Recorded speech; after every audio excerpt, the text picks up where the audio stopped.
नमस्कार सभी को। आज की क्लास में हम पढ़ेंगे प्लांट एम्ब्रियोलॉजी विषय के अगले topic structure and germination of pollen grains, यानी पराग कणों की संरचना और अंकुरण। इसका अध्ययन हम आज की क्लास में करेंगे। इससे पूर्व की क्लासेस में हमने पढ़ा था कि फ्लावर जो है, फ्लावर के अंदर कौन कौन से पार्ट्स मौजूद होते हैं और इसका एक महत्वपूर्ण भाग स्टेमन। इस स्टेमन के अंदर जो एंथर पाए जाते हैं, यानी पुंकेसर के अंदर जो परागकोश पाए जाते हैं, उन परागकोश के अंदर हमने पोलन ग्रेन के निर्माण की प्रक्रिया यानी माइक्रोस्पोरोजेनेसिस का अध्ययन किया था। तो ये जो परागकण होते हैं, पोलन ग्रेन होते हैं, इनका निर्माण जो होता है ये माइक्रोस्पोरोजेनेसिस या लघु बीजाणु जनन की प्रक्रिया के द्वारा एंथर यानी परागकोश के अंदर होता है। और इन बने हुए परागकणों की संरचना का और उनके अंदर होने वाली अंकुरण की प्रक्रिया का स्ट्रक्चर और जर्मिनेशन का अध्ययन जो है हम आज की क्लास में करेंगे। मैं दीपेंद्र सोलंकी आप सभी का हार्दिक स्वागत करता हूं। मेल गेमिटोफाइट, तो शुरुआत हम कर रहे हैं यहाँ पर मेल गेमिटोफाइट या नर युग्मकोद्भिद। अभी नर युग्मकोद्भिद क्या होता है? किसी भी प्लांट के जीवन चक्र में दो प्रावस्थाएं होती है, एक तो गेमिटोफाइट होती है, दूसरी स्पोरोफाइट होती है। गेमिटोफाइट गेमिट का निर्माण करने वाली प्रावस्था है और स्पोरोफाइट स्पोर यानी बीजाणुओं का निर्माण करने की प्रावस्था है। तो किसी भी प्लांट के अंदर मेल गेमिटोफाइट से तात्पर्य हमारा यह है कि मेल गेमिट का निर्माण करने वाली जो प्रावस्था या जो स्टेज होती है उसे हम मेल गेमिटोफाइट कहते हैं। किसी प्लांट की वह प्रावस्था जो कि मेल गेमिट का निर्माण करती है, नर युग्मकों का निर्माण करती है, उसे हम मेल गेमिटोफाइट कहते हैं। अब हम यहाँ पर मेल गेमिटोफाइट क्यों पढ़ रहे हैं पोलन ग्रेन के बीच में? क्योंकि पोलन ग्रेन ही मेल गेमिटोफाइट की प्रथम कोशिका होती है। अर्थात जो पोलन ग्रेन एंथर के अंदर बने हैं, ये पोलन ग्रेन मेल गेमिटोफाइट की पहली सेल होती है, प्रथम कोशिका होती है। और इस पोलन ग्रेन में आगे उत्तरोत्तर विभाजन से मेल गेमिटोफाइट का निर्माण होता है। तो दूसरे शब्दों में हम कहें कि जर्मिनेटेड पोलन ग्रेन यानी अंकुरित परागकण, यही मेल गेमिटोफाइट होता है। अब परागकण का अंकुरण कहां पर होता है? परागकण जो है पोलन ग्रेन, यह परागण की प्रक्रिया के द्वारा जो फीमेल पार्ट है फ्लावर का, जिसे आप जायंग कहते हो, इस जायंग तक पहुंचता है और इसके वर्तिकाग्र पर इस परागकणों का अंकुरण होता है। ये हमने पहले की क्लासेस में पढ़ा है, छोटी क्लासेस में हमने पढ़ा है कि परागकण जो है, यह जायंग जो है, इसके ऊपर वर्तिकाग्र या स्टिग्मा जो है, यहाँ पर जाकर अंकुरण होता है। और परागकणों का अंकुरण होने से बनी हुई जो संरचना है या जर्मिनेटेड पोलन ग्रेन है, इसे ही हम मेल गेमिटोफाइट कहते हैं। तो कहने का तात्पर्य ये है कि मेल गेमिटोफाइट एक बहुत ही छोटी सी स्टेज है, एक अलग से कोई बहुत बड़ी स्ट्रक्चर नहीं है। परागकण का अंकुरण होने के बाद बनी हुई संरचना जो कि माइक्रोस्कोपिक स्ट्रक्चर होती है सामान्यतया, जिसे आप आंखों से नहीं देख सकते, ऐसी स्ट्रक्चर सामान्यतया होती है, तो उसे आप जो है मेल गेमिटोफाइट। और मेल गेमिटोफाइट का निर्माण करने के लिए पोलन ग्रेन जो है, इसके अंदर समसूत्री विभाजन या माइटोसिस की प्रक्रिया संपन्न, और माइटोसिस के द्वारा पोलन ग्रेन से मेल गेमिट्स का निर्माण होता है। और यह मेल गेमिट युक्त जो स्ट्रक्चर होती है, इसे हम मेल गेमिटोफाइट कहते हैं। यहाँ पे एक छोटा सा डायग्राम हमने बनाया है। ये पोलन ग्रेन जो कि एंथर के अंदर निर्मित होता है, इसकी विभिन्न प्रावस्थाएं चलती है और प्रावस्थाओं के फलस्वरूप यह एंथर जो है, इसमें बने हुए ये परागकण एंथर, ये जो पोलन ग्रेन है, ये स्टिग्मा के ऊपर, जायंग जो है इसकी स्टिग्मा जो है इसके ऊपर अंकुरित होते हैं, वर्तिकाग्र पर इसका अंकुरण होता है और अंकुरण होने से इस प्रकार ये पराग नलिका का फॉर्मेशन होता है, पोलन ट्यूब जो बनती है। और इस पोलन ट्यूब युक्त जो जर्मिनेटेड पोलन ग्रेन है, इसे ही आप मेल गेमिटोफाइट कहते हो। तो आपको बिल्कुल स्पष्ट है कि मेल गेमिटोफाइट कुछ नहीं है, परागकण के अंकुरण से निर्मित जो स्ट्रक्चर है, इसके अंदर मेल गेमिट्स उपस्थित है, इस स्ट्रक्चर को हम मेल गेमिटोफाइट।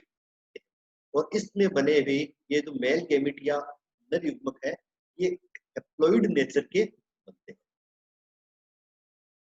तो इस प्रकार हमने देखा कि पोलन ग्रेन जो है इसके जर्मिनेशन से मेल गेमिटोफाइट का फॉर्मेशन होता है। और आगे हम देखेंगे कि कौन सी प्रक्रिया होती है, किस प्रक्रिया के द्वारा जो है यह मेल गेमिटोफाइट जो है इसका निर्माण होता है और किस प्रकार से पोलन ग्रेन का जर्मिनेशन। तो शुरुआत करते हैं हम पोलन ग्रेन की संरचना से कि पोलन ग्रेन जो बने हैं, एंथर में पोलन ग्रेन का जो निर्माण हुआ है, इस पोलन ग्रेन के स्ट्रक्चर किस प्रकार से, जैसा कि हमने देखा था कि एंथर के अंदर जब पोलन ग्रेन का निर्माण होता है उस समय एक विभाजन होता है जिसे हमने म्यूसिस कहा। तो अर्धसूत्री विभाजन के परिणाम स्वरूप बनने वाली संरचनाएं हैं पोलन ग्रेन। तो पोलन ग्रेन जो है यह हैप्लॉइड होते हैं। हैप्लॉइड यानी गुणसूत्रों का एक ही सेट इनके अंदर उपस्थित पाया जाता है। तो अब जब हैप्लॉइड पोलन ग्रेन है तो इसके अंकुरण से जो स्ट्रक्चर बनेगी, जो मेल गेमिटोफाइट बनेगा, वह भी युग्मकोद्भिद जो है यह भी हैप्लॉइड नेचर का होगा। तो आगे जो भी डायग्राम चलेंगे, स्ट्रक्चर चलेगी, वो सारी के सारी स्ट्रक्चर्स कैसे होंगी, हैप्लॉइड होंगी। पोलन ग्रेन जो है इसके आकार की बात करें तो इसका आकार सामान्यतः गोलाकार या अंडाकार होते हैं या विभिन्न शेप के होते हैं। पोलन ग्रेन का आकार निश्चित नहीं है सामान्यतया। इनके ऊपर जो है कई बार सरफेस रफ भी पाई जाती है, स्टिकी भी होती है, कई प्रकार के सरफेस पाई जाती है। लेकिन फिर भी अगर हम ओवरऑल बात करें तो पोलन ग्रेन जो है यह देखने में गोलाकार या अंडाकार प्रतीत होते हैं। कुछ कई बार कुछ लंबे पोलन ग्रेन भी पाए जाते हैं। एक सामान्य आकार की बात करें, सबसे लंबे पोलन ग्रेन जो है यह मिराबिलिस जलापा में पाए जाते हैं और सबसे छोटे पोलन ग्रेन जो है ये मायोसोटिस जो है इसके अंदर पाए जाते हैं। तो सबसे बड़े जो है मिराबिलिस जलापा के अंदर और सबसे छोटे है मायोसोटिस के अंदर पाए जाते हैं। ये कॉम्पिटिटिव एग्जाम्स के प्रश्न है, बहुत बार पूछे जाते हैं कि सबसे छोटे पोलन ग्रेन और सबसे बड़े पोलन ग्रेन कहाँ पर है। अब ये हमें पोलन ग्रेन दिखाई दे रहा है। इस पोलन ग्रेन की आप बात करो तो इसके अंदर दो भित्तियां पाई जाती हैं, दो वॉल लेयर है।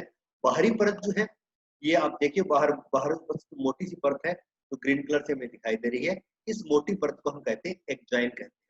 तो बाहर उपस्थित जो मोटी परत है जो वातावरण के सीधे संपर्क में आती है, इस परत को हम एक्जाइन या आउटर लेयर कहते हैं।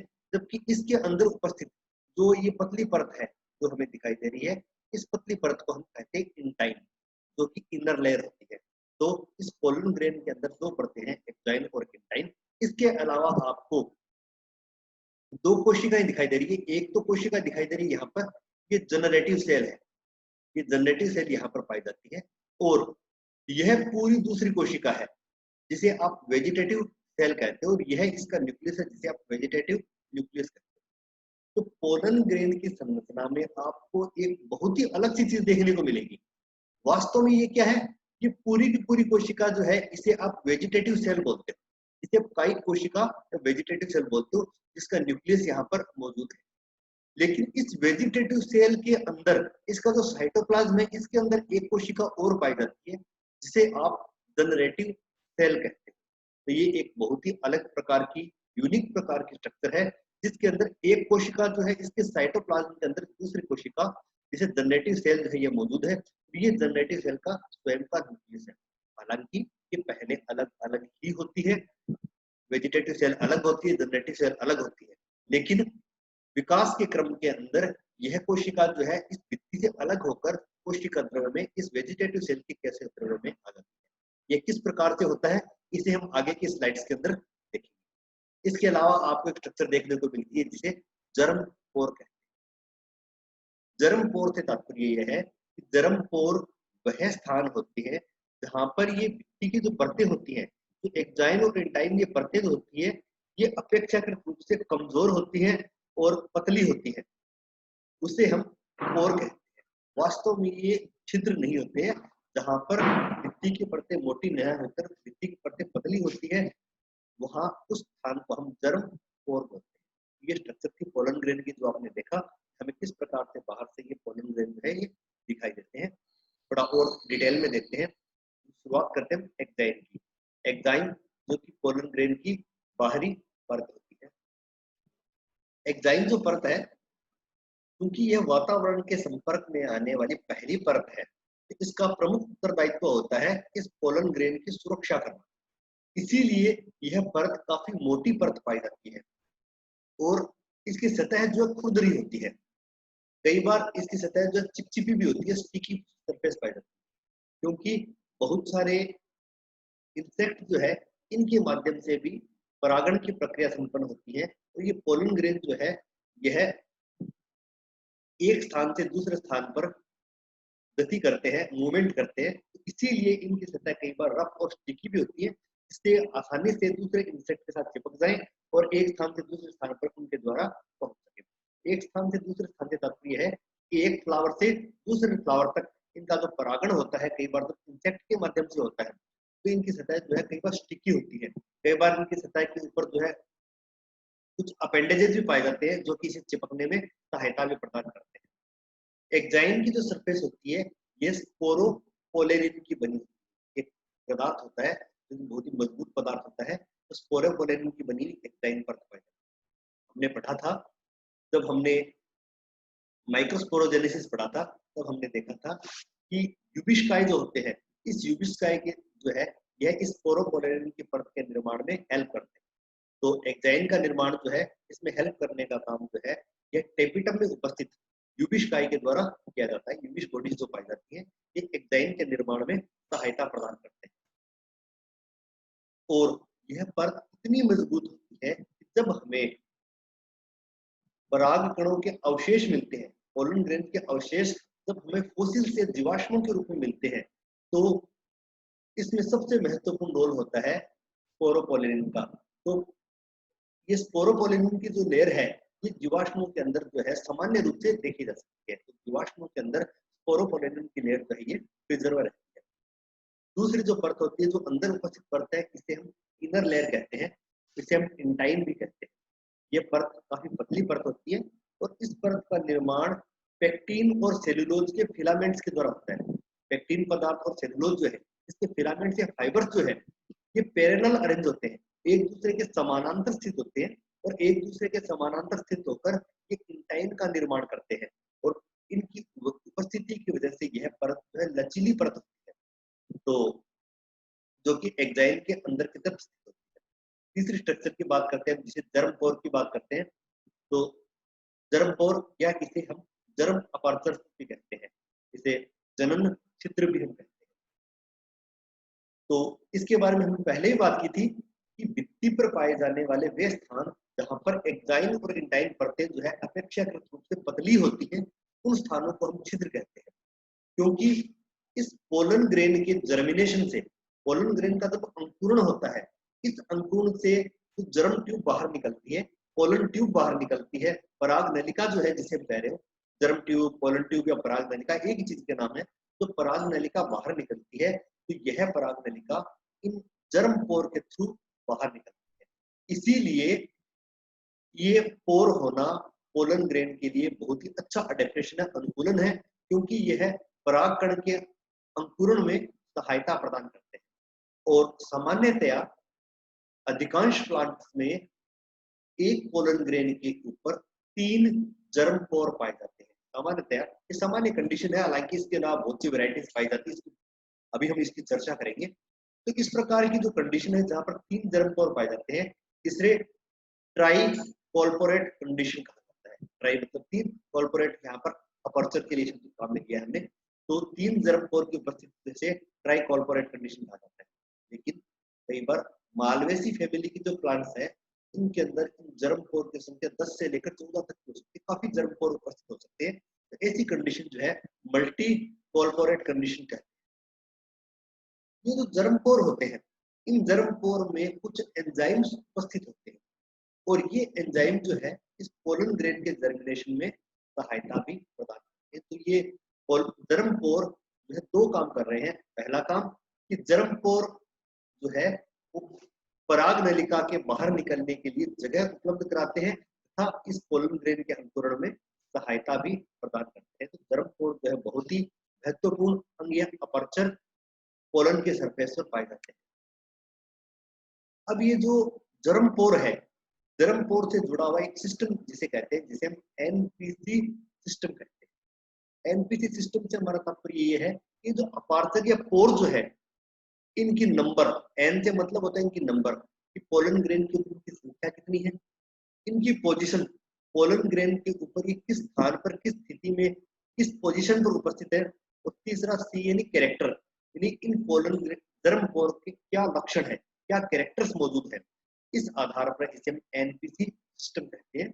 और इन एनपीसी सिस्टम के आधार पर जितने भी पोलन ग्रेन हैं उन सभी का अध्ययन किया जाता है।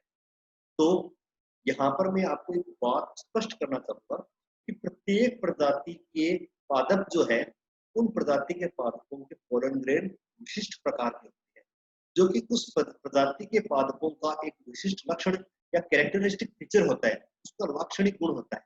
तो पोलन ग्रेन जो है, क्योंकि प्रत्येक प्रजाति के पादपों का लाक्षणिक गुण है, इसका कैरेक्टरिस्टिक फीचर है, अतः इनका जो अध्ययन जो किया जाता है वह एनपीसी सिस्टम के द्वारा किया जाता है।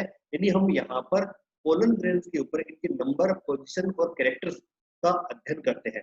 तो अपार्थर्स के केस में नंबर, पोजीशन और कैरेक्टर्स का अध्ययन यह एनपीसी सिस्टम करता है।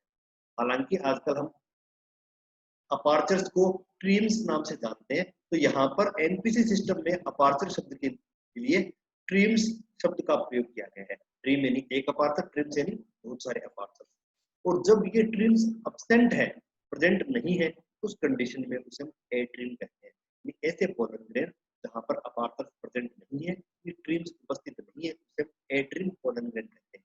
यहाँ पर आप डायग्राम देख सकते हो, ये पोलन ग्रेन है, इस पोलन ग्रेन के ऊपर कोई भी अपर्चर मौजूद नहीं है, इसे हमने ए ट्रीम कहा है और इसे हम N0 से व्यक्त करते हैं। यहाँ पर ये पहली लाइन है नंबर के लिए, दूसरी लाइन है इसकी पोजीशन के लिए, पी से हमने दर्शाई है, तीसरी लाइन है सी यानी कैरेक्टर के लिए। तो ये कई प्रकार की कंडीशन दी गई है और नंबर के आधार पर ये कई प्रकार के हैं, इसी प्रकार पोजीशन के आधार पर भी कई प्रकार के हैं, इसी प्रकार के कैरेक्टर के आधार पर भी कई प्रकार हमने वर्गीकृत की है, जो कि बड़ी क्लासेस के अंदर इसे हम थोड़ा और अच्छे से पढ़ने का प्रयास करेंगे।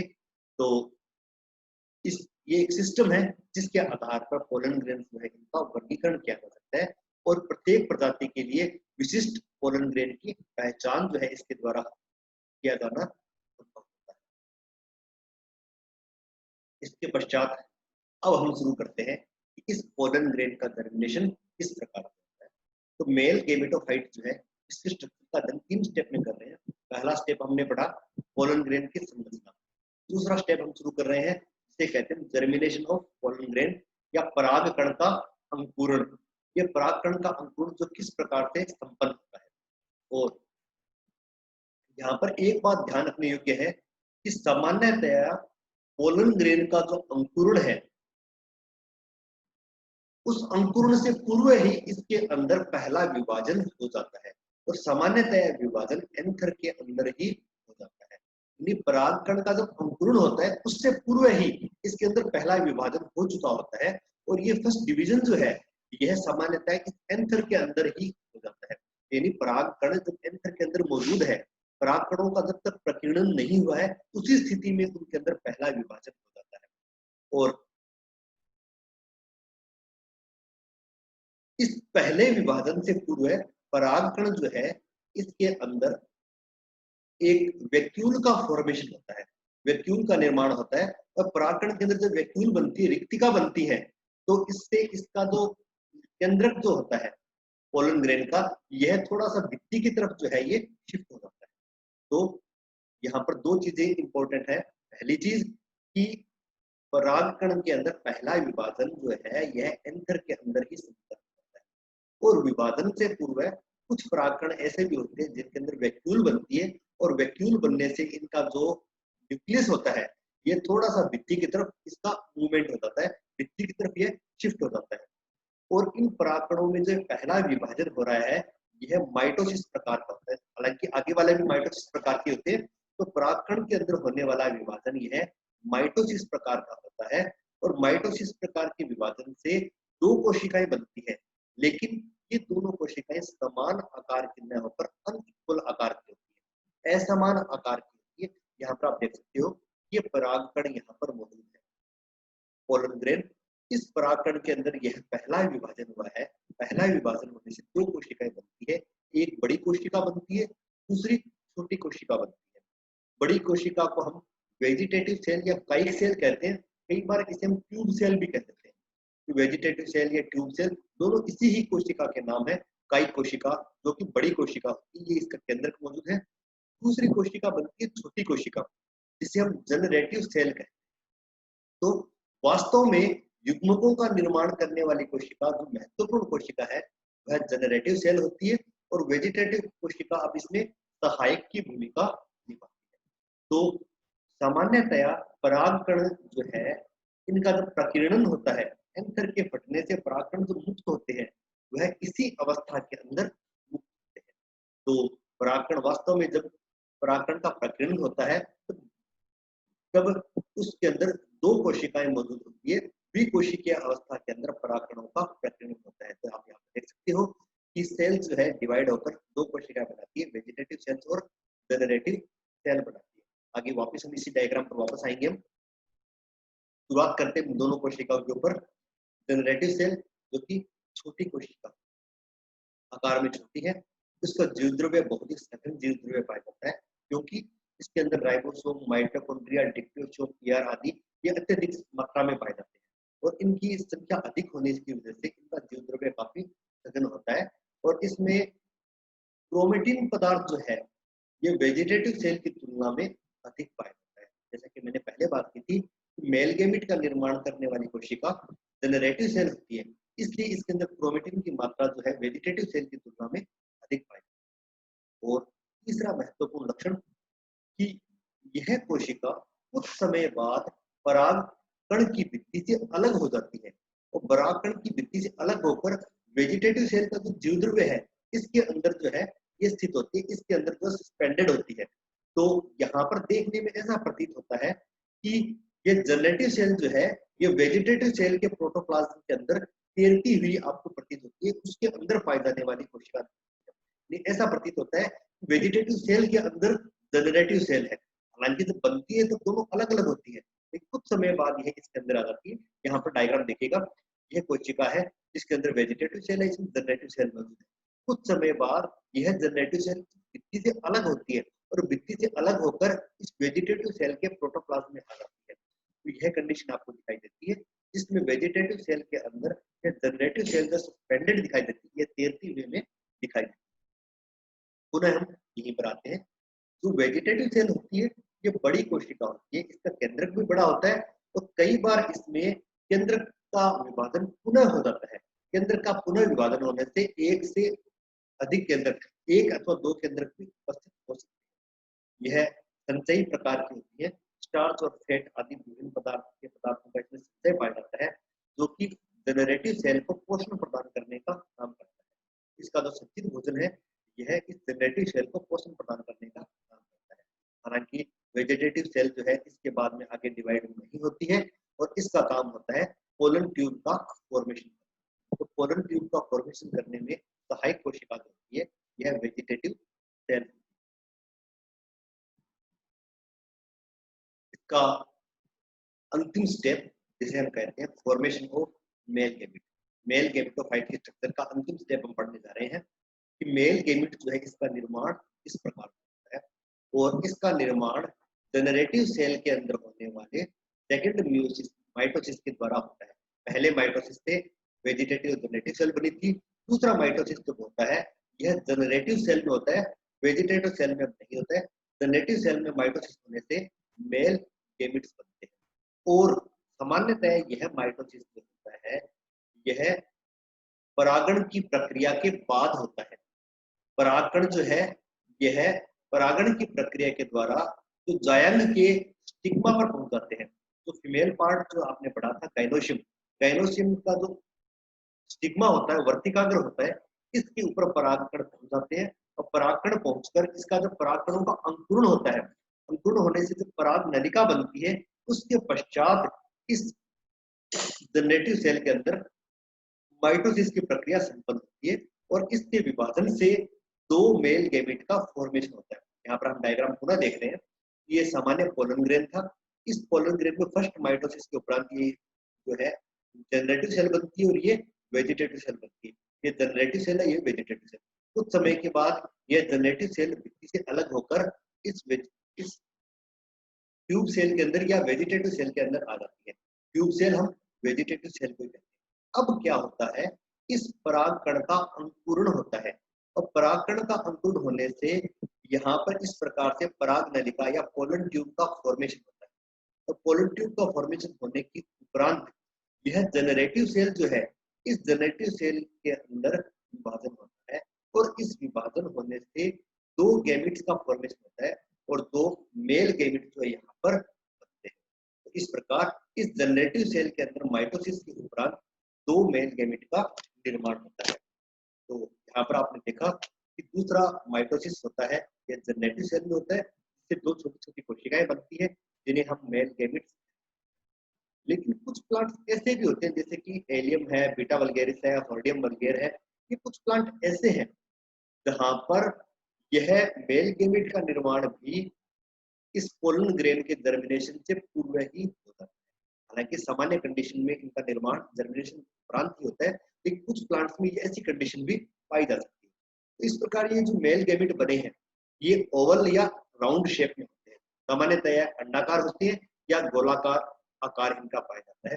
अब ये जो दोनों मेल गैमेट बनते हैं, ये दोनों मेल गैमेट निषेचन की प्रक्रिया में भाग लेते हैं, फर्टिलाइजेशन में भाग लेते हैं और एंजियोस्पर्म में एक विशेष प्रकार का फर्टिलाइजेशन पाया जाता है जिसे डबल फर्टिलाइजेशन कहते हैं या द्विनिषेचन कहते हैं। तो दोनों मेल गैमेट जो है ये निषेचन की प्रक्रिया में भाग लेते हैं और चूंकि दोनों ही भाग ले रहे हैं तो इस प्रकार की प्रक्रिया को द्विनिषेचन या डबल फर्टिलाइजेशन कहते हैं। ये कैसे होता है इसे हम आगे की कक्षाओं में हम पढ़ेंगे। तो इस प्रकार पोलन ग्रेन का जब जर्मिनेशन हो जाता है तो पोलन ग्रेन के जर्मिनेशन से ये थ्री सेल स्ट्रक्चर बनती है। एक ट्यूब सेल बनती है, दूसरी या वेजिटेटिव सेल है और दो मेल गैमेट। तो इस प्रकार ये तीन कोशिकीय अवस्था है, थ्री सेल स्ट्रक्चर जो है इसे ही हम मेल गैमेटोफाइट। तो यहाँ पर हमने देखा कि इस प्रकार से यह थ्री सेल सेल स्ट्रक्चर बनती है, तीन कोशिकीय जो अवस्था बनती है इसे हमने मेल गैमेटोफाइट। आज की क्लास में हमने देखा कि पोलन ग्रेन जो है इसकी संरचना कैसी होती है और इस पोलन ग्रेन के अंकुरण के उपरांत मेल गैमेटोफाइट जो है ये इस प्रकार होते हैं। सभी को बहुत बहुत धन्यवाद। ऑनलाइन क्लासेस में आप इसी प्रकार यूं ही जुड़े रहिए।